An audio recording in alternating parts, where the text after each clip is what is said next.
Once upon a time, there was a beautiful palace where the king's children lived as happily as they alone can live. They never wanted anything, and they never knew that there could be others who were not as happy as they. Sometimes, it is true, they would hear a story which would make them almost think that perhaps there was a world beyond, which they did not know, outside the palace of the king and its gardens. But something would seem to say that after all it was only a fairy story, and they would forget that it meant anything that might really be true.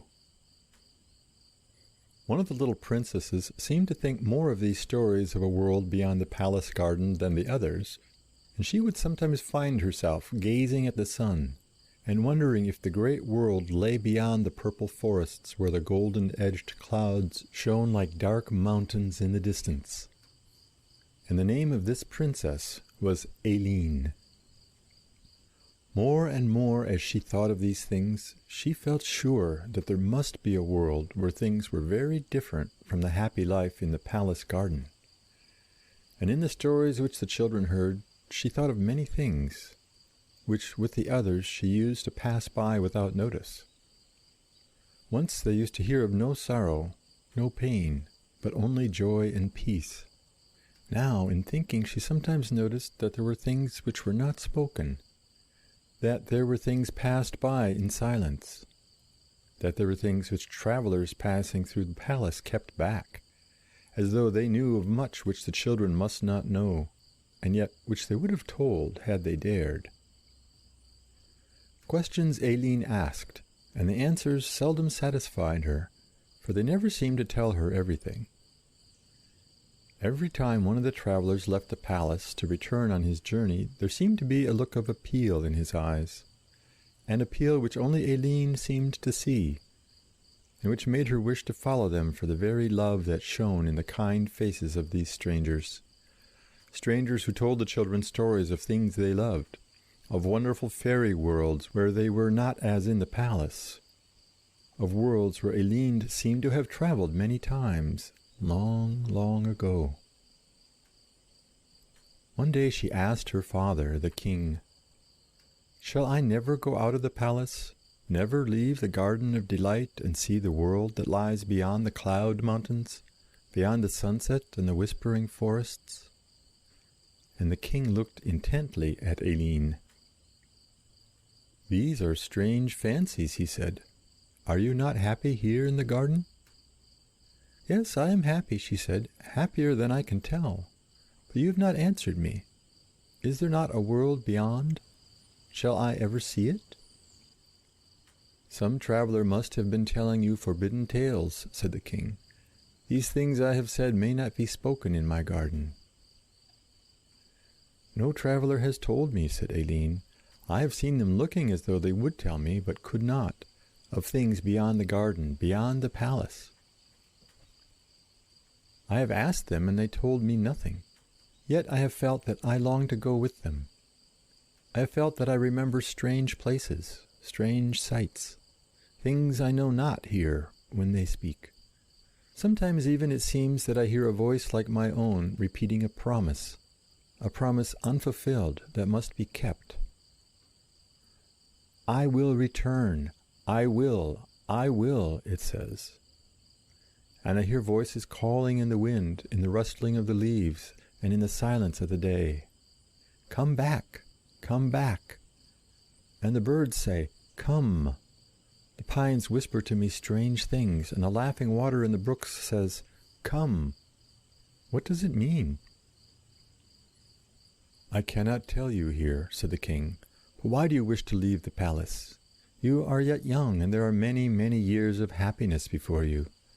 You may stay in the palace where all things are good, and put these things out of your mind. There is another world, but not for you yet. Aileen was troubled, or would have been, had such a thing been possible in the palace of the king. May I ever see that land? May I ever leave the palace? The children of the king are free to come and go, he said. I may not keep them if they will not stay, for I know that they will come again. Again a traveler came to the palace. He brought with him a harp of 7 strings, on which he played to the children. He sang to them for a while, and then for a space was silent. Aileen listened to the strange, beautiful music, and to her it seemed that there was speech in the harp, that it spoke. The other children seemed to listen to the music, but to them it did not seem to speak. To Aileen there were echoes of wonderful things the palace knew not, things that the language of the king could not tell. The harp spoke in a way that the Princess Aileen knew and understood, although there were no words in its tones. There were sad and sorrowful notes that told of sorrows the palace never knew. There were strains of music that sounded harsh to the listening ear, though to the careless they told of happiness alone. And as she listened, Aileen dreamed. Clearer and more clear she felt that the harp told of a world of men where sorrow and sadness and strife were not unknown, where joy should be and was not, where the people groped their way through darkness and thought it light. "Return, return," called the harp. And a mighty resolve came to Aileen. "I will return. I will. I will." She remembered the king's saying, "The children of the king are free to come and go," he had said. "I may not keep them if they will not stay," he had told her. She loved him much, but the call came clear, and she dared not seek him to say farewell, lest she should be persuaded to remain. She bowed her head, and to the harper spoke. "I will go," she said. "I will return with you." Then the harp sent forth such a melody of joyous music that it echoed thrilling through the hot, discordant notes of the world beyond the sunset, and for a moment a chord of harmony ran through the life of men. "Joy unto you, men of the underworld! Joy unto you, children of sorrow! Joy unto you, sons of forgetfulness! Joy unto all beings!" They passed out of the garden together, the musician and the soul. Westward they travelled, westward, ever westward. The way was dark and sometimes dreary, and Aileen felt like one awakened from a beautiful dream before it was ended. Through the pine forests, over mountains, in deep valleys, and by mighty streams they travelled, for they had the harp to cheer the way, to urge their footsteps onward, for the path was untrodden where they went. "There is a path," the harper said, "a pleasant path and broad, but the journey is long, and we must hasten on our way. To the setting sun, to the gleaming sea we must go, nor may we seek a beaten track lest we be too late." A river there was in whose waters were reflected pictures of all that surrounded them, such crystal clear reflections that sometimes it seemed as if they looked at real things in the water mirrored in the things around them. And on the waters grew beautiful lotus flowers, lilies with cup-shaped leaves. In the blue and white petals of the lotus also there seemed to be reflections, so clear were they. The musician plucked one of the cup-like lily pads and filled it with the water for Aileen. The still surface of the water shone like silver in its green cup as Aileen held it. Then the musician played. Soft and low and sweet were the notes of that wonderful harp. Scarcely they rippled the surface of the water, and yet they vibrated, trembled, spread, until picture after picture came to the surface of the water in colors of every hue. Scarcely may it be told what Aileen saw in the magic cup in the water of remembrance. She seemed to see herself, and yet another, in picture after picture. Now she saw herself as part of a golden sea of selves which made but one self, so lifelike were they, so glorious was their unity. Then in life after life Aileen seemed to see her other selves living and loving and working, sleeping and suffering and struggling. She saw that on a day she had made her great resolve to help the world. "I will return. I will. I will." And now she knew what things they were she had seemed to remember in the king's garden of delight. Joyously, eagerly, willingly, she saw that she had determined to return to earth in body after body, to help the men of sorrow who struggled and slumbered and suffered.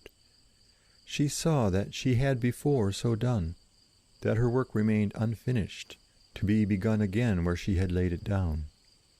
There was suffering shown to her in the cup, there was sorrow and grief and pain, but she saw that it must all be, and was content. For at other times she had desired just such things, that she might know how others felt them, that she might help them the more with understanding. Happiness she had taken to give to others, and she must repay the debt.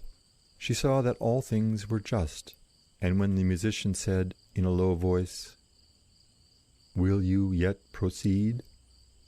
"I will," she said. "Then drink the cup," he said. "Drink."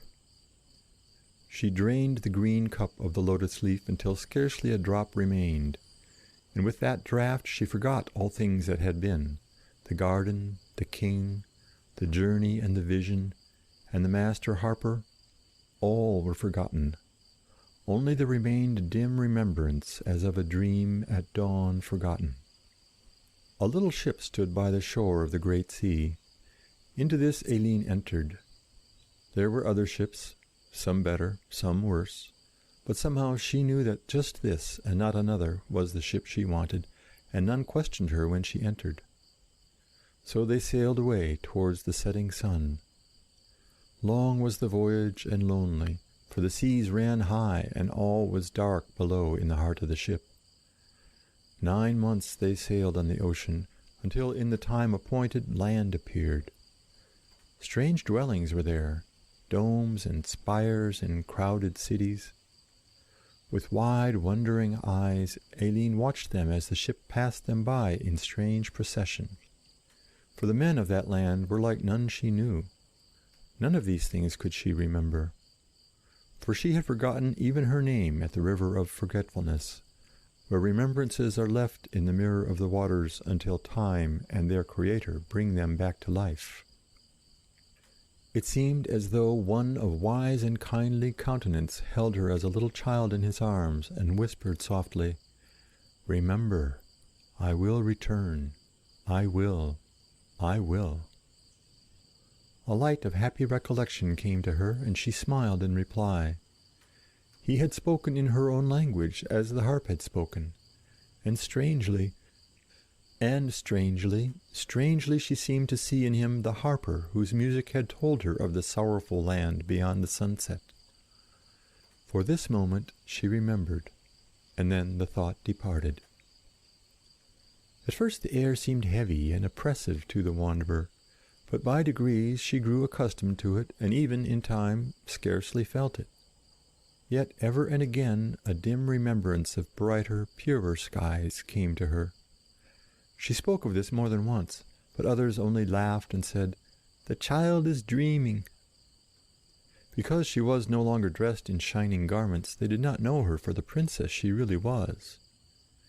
Indeed, she was no way different from those around her, but that at heart she was still the daughter of the king. They could not see her heart, this they could not know. And seeing that they did not understand, she said no more of the thoughts that came to her. They called it dreaming, but Aileen thought if this were so, a dream were better than waking life, unless... Could these be thoughts that came to her of the world beyond the water, the reflection of the real life? She knew not. "We must teach this little dreamer what is life," they said. "She will not know what life is if we leave her to her dreams." They made her work and made her play, work that never seemed to do anyone any good, and play that seemed like work. She nearly forgot that in what they called her dreams she had ever known of another life. Sometimes she sang to herself, strange songs that they said sounded sad and sorrowful, yet of a sweetness all their own. "Where does she hear them?" people asked. But Aileen never told, for the truth was that they came to her in moments when her thoughts were far away, dreaming. "She sings like a bird in a cage that knows of a brighter world outside," said one. But he was a poet, so they only smiled as if they themselves would have made the same remark if it had not been so fanciful. And though men thought her sad and lonely, there was joy to her in the hum of the bees and the songs of the birds and the rustling of the leaves. The butterflies and the flowers and the brooks were her friends. What a strange child, people said when they heard her talking to these friends. They did not know of the stories her friends had told her, stories which reminded her of a wonderful garden of delight where men did not ever stare and stare in gaping wonder, because a little child talked with the fairies that live in all things beautiful, clothed in robes of sunlight and rainbow hues. They would have taken her away from these friends but for one old man, her grandfather, who said, "The child will be better for the fresh air. Let her live while she may." So it was that she played and talked with the flowers and sang to the brooks and listened to the stories of the forest trees that whispered among themselves. None dared take her away.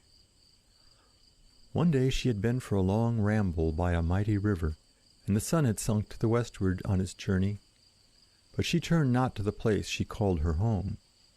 Tired and worn out with her play, she lay on a rock and slept.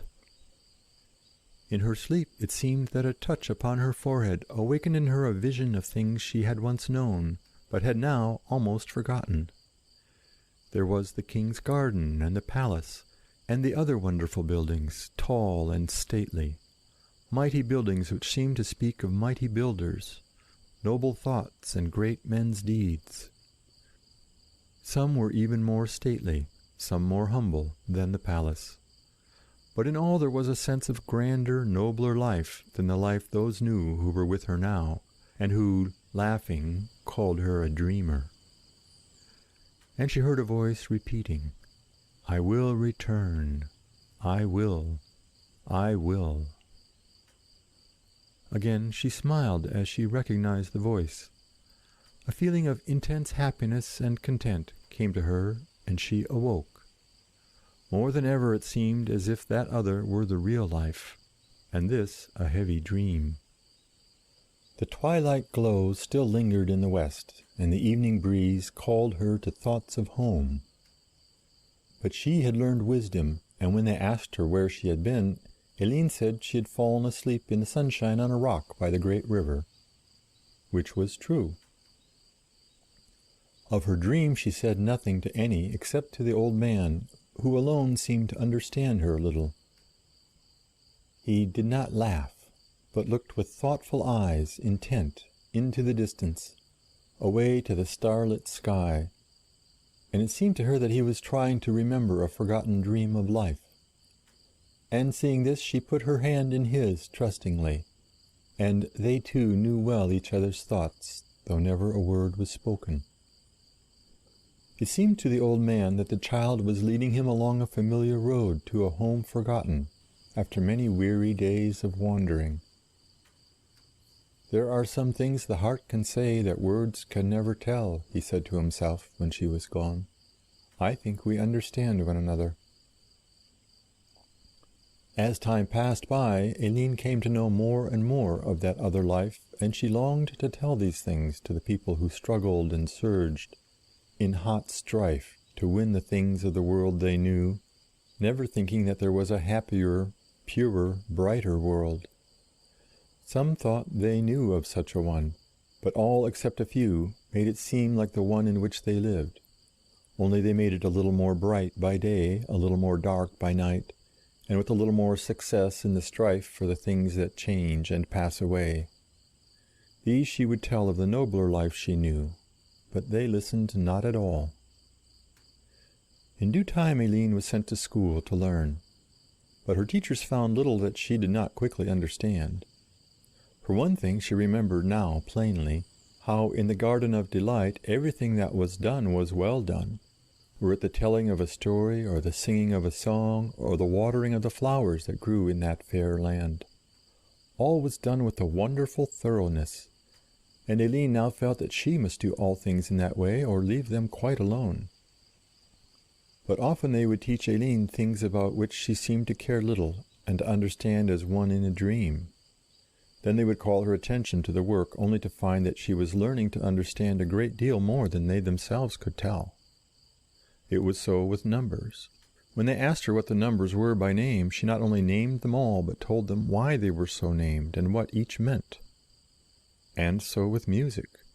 With every chord she seemed to see harmonies of color, like beautiful pictures too glorious to paint. And when she said that life itself to her was music, Aileen's teachers did not understand. One said, "She has learned these things before in another life." Another declared, "She sees the heart of things where we see only the outer covering. She sees the soul, we the body." Perhaps they both were right. But many gave other reasons for these things, and all of them were gravely discussed. But curiously enough, the two who gave the reasons I have told were laughed at, and told that such things could not be. So they said little about their thoughts, because, like all those who are sure that they know the truth, they could afford to wait until their words were proved to be right. At first, Aileen longed to tell the world of better things. She would gladly have told the world of the glorious masonry of those noble cities which she saw in her visions. Cities where men and women moved like gods, where sorrow and want and selfishness seemed to be unknown. She longed to tell them of the harmonies which came to her of music which might stir a dead world to life, thrilling all nature into blossoms and fruits in abundance, as the music of a waterfall seems to send life into the flowers which grow beside. She would have told them of the colors with which nature loves to paint the sky, the mountains and valleys, sea and land, when all is ready for the master's work. For nature paints wherever the canvas is prepared to receive the picture, and she asks no price for her work. Aileen knew of times in the past, times that will come again, when man did not ever strive to be rich regardless of his poorer brothers, but each worked as he was able, all working for the whole world's good. And she would have told them how in those times man did not earn his living by toil unending, by ceaseless pain and sorrow, but that nature helped him as he helped her, and the earth brought out her stores of rich fruits for the welfare of her upgrown sons, well knowing that they in turn with loving service would seek to make nobler and better that which nature gave to them in charge, birds and beasts, flowers and trees, plants and stones and all that lives, which is everything. Aileen saw how the desire to possess more than enough for the selfish pleasures of saying, "It is mine," how the growth of selfishness in the world, the love of killing nature's younger sons for food and pleasure increased, how the love of ease and forgetfulness of others and of duty to Mother Nature, how all these things had chilled the warmth of the one great life that is in all things, and crippled the mother's efforts to help her wayward sons. Others had told these things. Others had striven to show the glorious light of life that shines behind the cold mist of sin and sorrow which has been cast like a veil over the earth. But all had been rejected. Some were ill-received, some were stoned, some were killed. How can I raise this humanity which like a great orphan has cut itself off from its mother, and now lies ignorant of the happiness that awaits its coming? Thought Aileen. I have returned to tell them of the way, and they will not hear. Others have returned as far as they might and have been rejected. Others still have boldly plunged deeper yet in the hot sea of human life and been lost in its poisonous fumes. Even so, I will again return, yet lower, if by chance there be a few who will not reject my message. So Aileen hid in her heart the things she knew and the things she would have told, as she had hidden in her soul at the river of forgetfulness the memory of the king's garden of delight. And she took her way into the world with messages of love and of hope, such simple messages as the children understood, better sometimes than their elders. She told the children many beautiful fairy stories, and they listened eagerly. They did not know that these were the stories which she had told to the learned ones of earth, and which were really true, though they had not believed. The children listened, and they said, "It is beautiful. Some day we will seek out such a beautiful world as that of which the stories tell." There were houses, too, which they built, little toy houses with toy bricks. But Aileen showed them how to shape the bricks and how to make each brick fit in its proper place, so that never a one should lose its worth. And Aileen showed the children how that behind the building of beautiful mansions there was the beautiful thought that made the masonry so noble a work, though it were only toy masonry.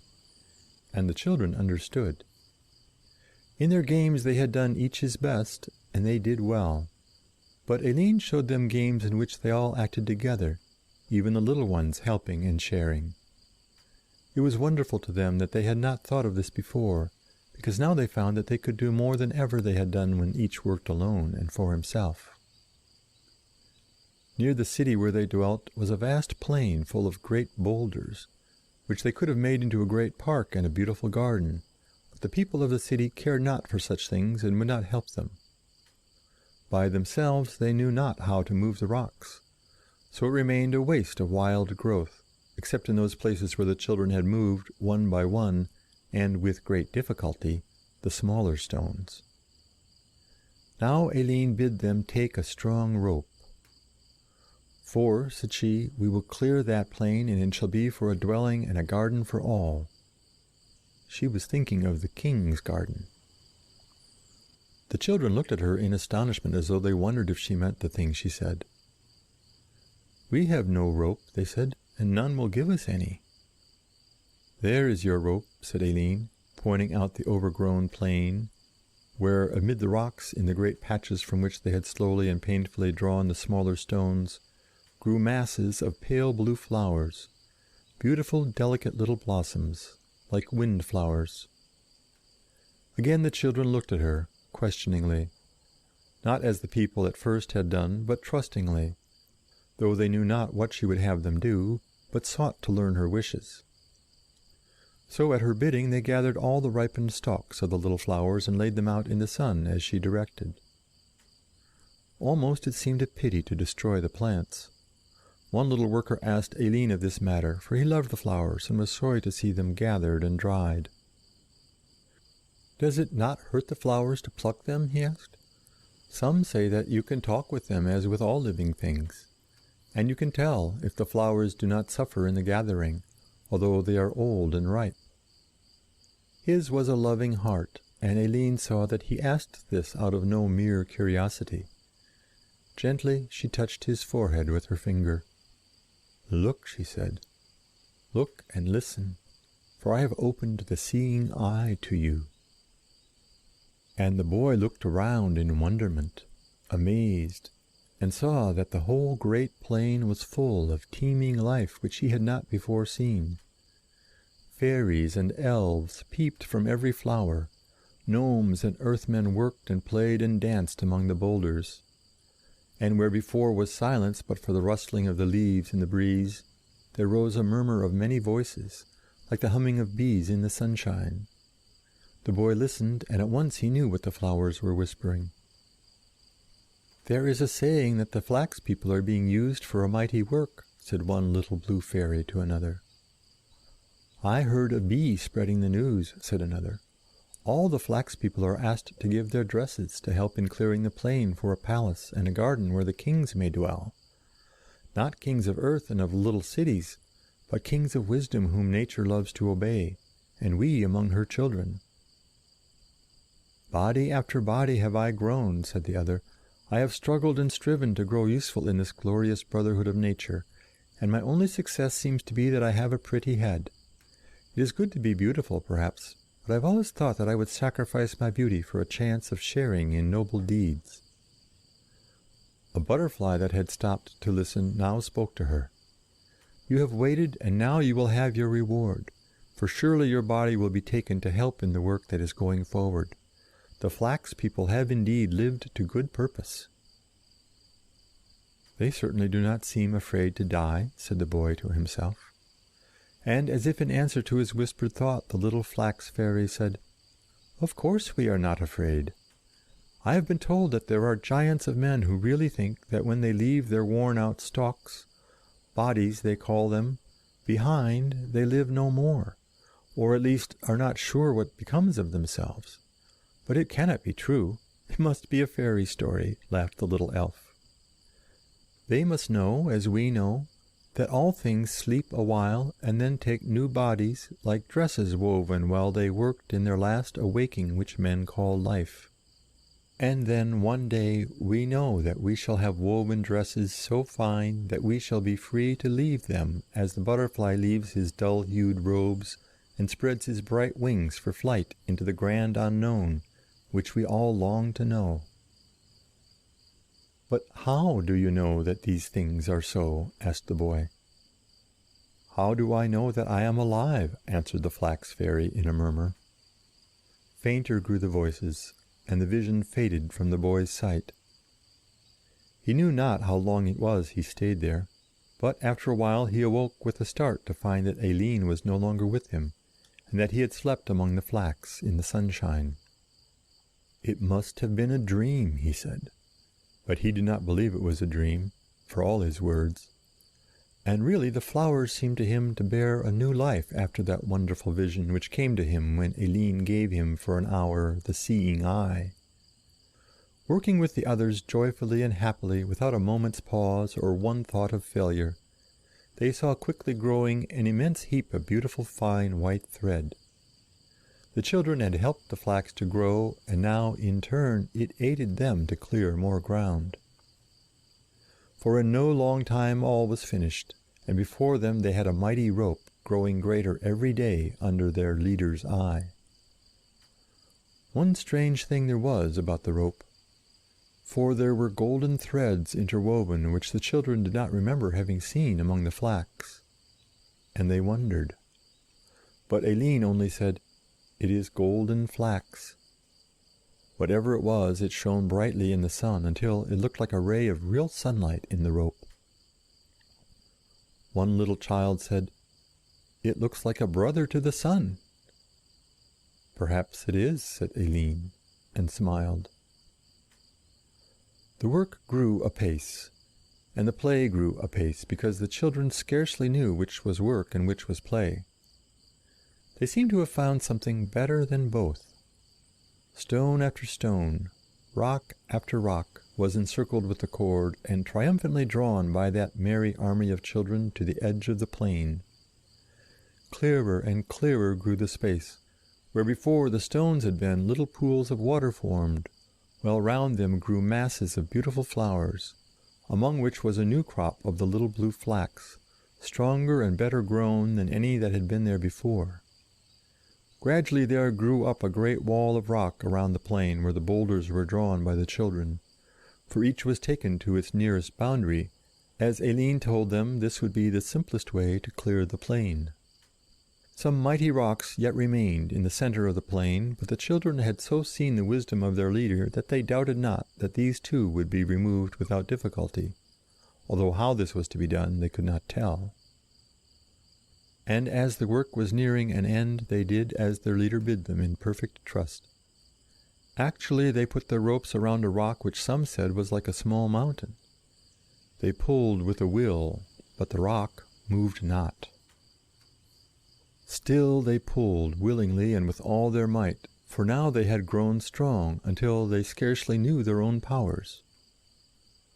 From the great city, from the mountains, and from the country round about, came sightseers and inquirers. At first they only laughed and talked, and helped not at all. But among them came men of strange countenance, strong men, wise in looks, men of kingly bearing. These said, "It is not right that these children should work forever alone."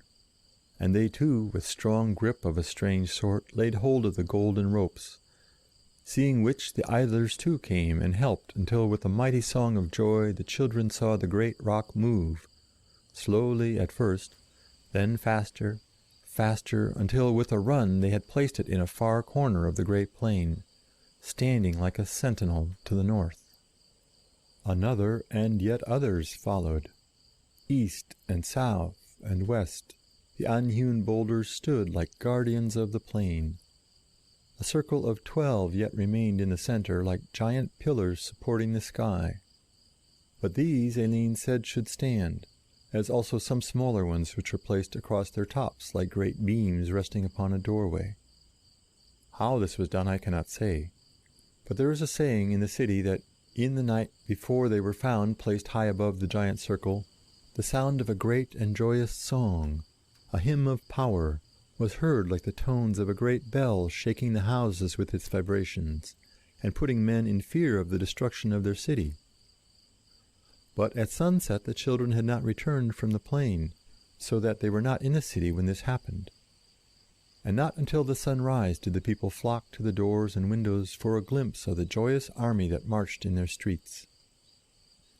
Led by the men of kingly bearing, the children marched, singing a song of triumph, with such shining glory in their faces that all the people marveled. Tired they were, and slept. But when in the late noontide the people asked them what had happened, all seemed like the forgotten glory of a dream. They could remember little except that they were filled with the joy of wonderful things which no tongue could tell. The work had not taken 1 day, or 2, but many days. Months and even years had passed since the children played together in the sunshine. Strong and sturdy lads and lasses were they now. A beautiful temple had arisen within the giant's circle, and all around it was a garden of beauty like no garden which they had seen.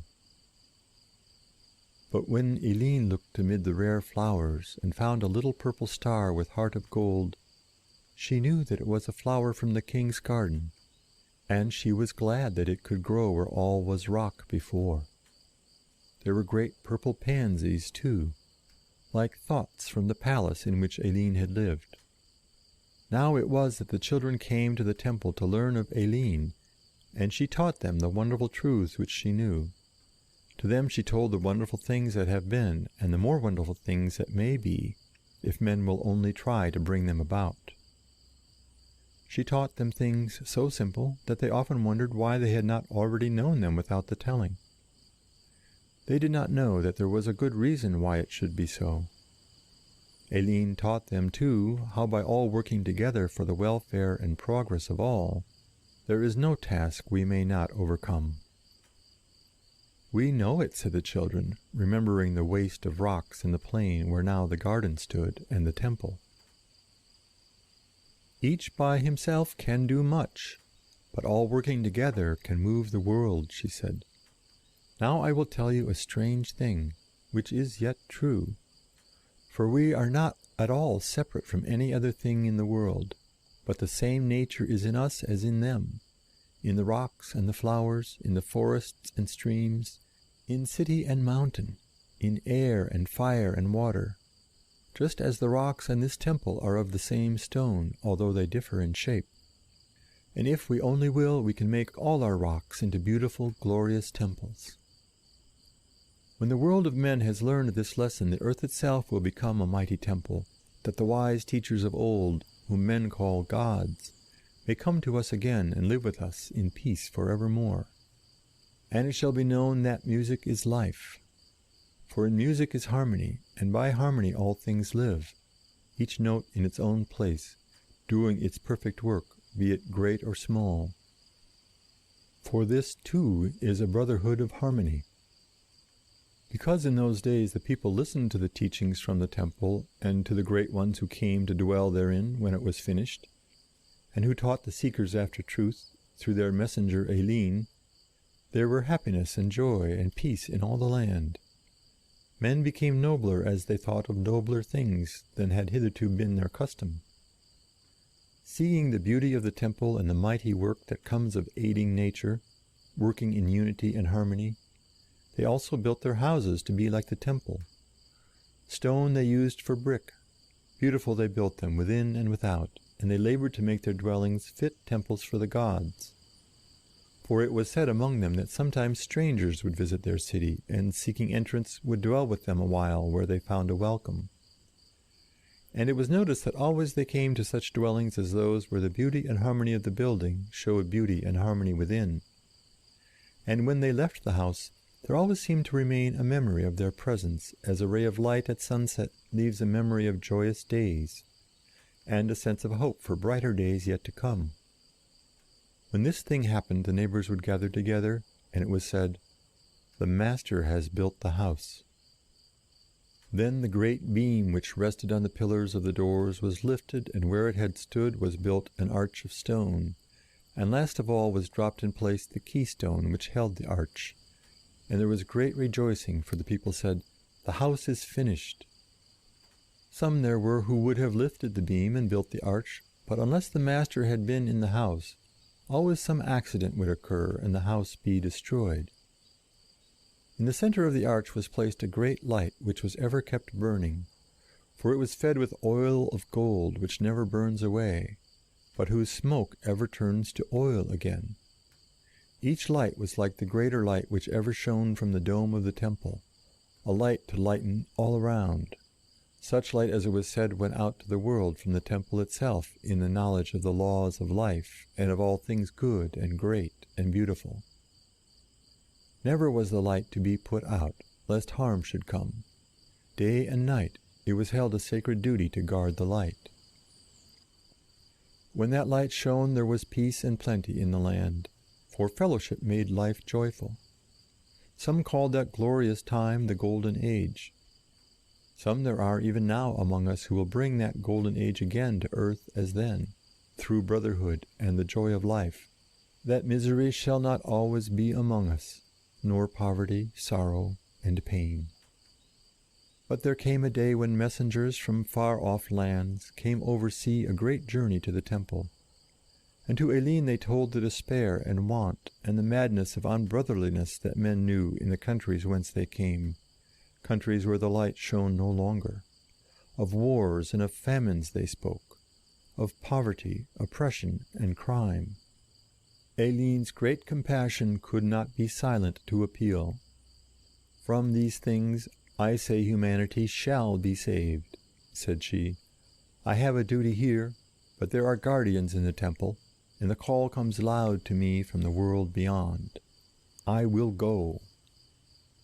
Those messengers heard with joy of the success of their journey, for they had traveled far and had overcome many trials and difficulties by the way. And all the time they had hoped in perfect faith that they would return with some encouragement to the country whence they came. And doubtless it was because of the grand faith they showed that Aileen herself answered their call. "Guard well the temple while I am away," Aileen charged her people. "I must travel far, but in no time I will return. I will return. Be watchful, therefore, that the light be burning, that the oil fade not. None can tell the time of the coming, whether it be by night or day. With your lives must you guard the light." She spoke somewhat sadly, as it seemed to them, and they supposed she thought of the great misery and need of those she went to succor in their distress. And they answered the more eagerly, "We will, we will." For the first time since it had been built, the temple was left without its head, a sacred trust indeed. They thought they knew themselves. They thought they knew the evil in their natures and the good, did those temple watchers. And in their surety of knowing they grew careless, so that in no long time they lost their caution. Some there were who were faithless, and these began to tell them of their great success, how they had built the temple, how their industry and labor had succeeded, how well they had learned to know themselves. Gently they suggested these things. Gently these sayings took root, almost unperceived. "Our temple which we have built is very mighty. It can never fail," they said. Some few there were who would have spoken for Aileen, but they were timid and afraid of those who talked so boastfully. Wherefore they were silent. It is true that one or two attempted to recall the noble deeds of the absent one, and to point out that she had really built the temple. They had supplied only the labor, yet the fruits of it were theirs and the world's. "True," said the wicked and faithless ones. "She had a great mind for building, but she made mistakes. She herself said so. We have learned by those mistakes, and we know. She would have made the temple's teachings too common altogether. Why, she actually began to turn into a teacher of virtues of which the world is weary, instead of building as at first. She had taught all she knew, but we can teach greater things and better things. We can teach the world 20 different styles of building in metals, wood, stone, and marble, of ornaments and decorations enough to last for a century. Thus we honor her. Thus we carry on her work and make it grow, although she made mistakes." "Indeed, she did make mistakes," said one, "and the greatest mistake of all was when she chose such faithless craftsmen for the temple work. Shame on you!"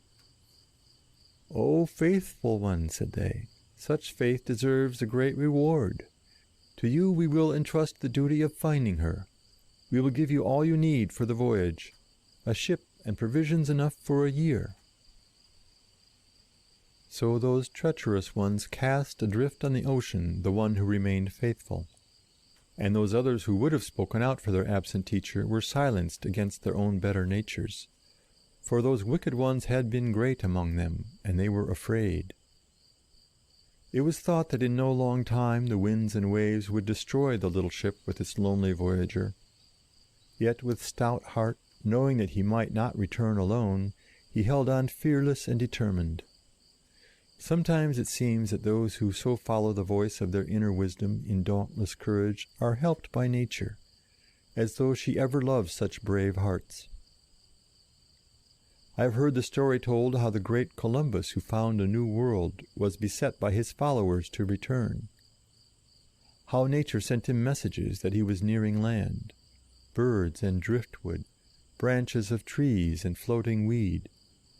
He read the message with the eyes of one who loves all nature well, and promised sight of land to his men in 3 days, a promise that was fulfilled.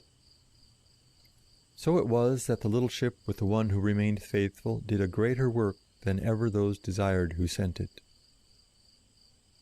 Slowly, slowly, in the temple, it came about that the guardians forgot their duty, forgot that they were there to guard the temple in sacred trust for humanity. And as the wicked ones among them wished, they busied themselves about many things, but not the one thing needful, the welfare and the progress of mankind. How can the tale be told? A tale that is new, yet old, old beyond count of years. For the enemies of the world, with whom those wicked ones were leagued, came suddenly by night, when the sacred lamp which sent rays of hope over the great ocean was allowed to flicker and go out. And those enemies destroyed the temple, so that scarcely one stone remained upon another. And with it were destroyed those weak ones who failed in their trust. All perished, and with them perished for a time the light of the world. It is said, how truly I know not, that beneath the foundation pillars of the temple was wisely prepared by Aileen a vault, a vast cave wherein were hidden the most sacred records of the temple, and the sacred secret name which they had forgotten. To her over the sea came the knowledge of the faithless guard, and in her agony she called upon that sacred name, if by chance the temple should be saved. In days of old men knew that there is a power in words, a power now forgotten. Stories there are which tell of city walls falling at a trumpet blast, of cities rising as if by magic at a word, of mighty doors thrown open, of nature spellbound by a song, of mighty names the jinns and genii of the desert obey. And this sacred name was such a one as these, for with its whispering a mighty thrill passed out over the world, and the foundations of the sea were shaken. Vast continents were destroyed, and men said the world was at an end. Terrible was the time, but Aileen knew that it was better so, for the remnant of the living might one day restore the ancient glory of that land. But had it been that the land remained, those wicked ones would have lived and worked to destroy the whole world, so that not even a remnant should be left in the bosom of the waters to repeople the earth. After many days, tossed and beaten by the waves, the little ship with the outcast faithful one came drifting to the land where Aileen was. The winds and the sea conspired, as it seemed, to urge the ship on her voyage, and the dwellers of the ocean pointed the way, watchful ever and untiring in their duty. Small as it was, and ill found, Aileen chose this ship for her return, and once again she came to the place where the temple had stood, she and that faithful one.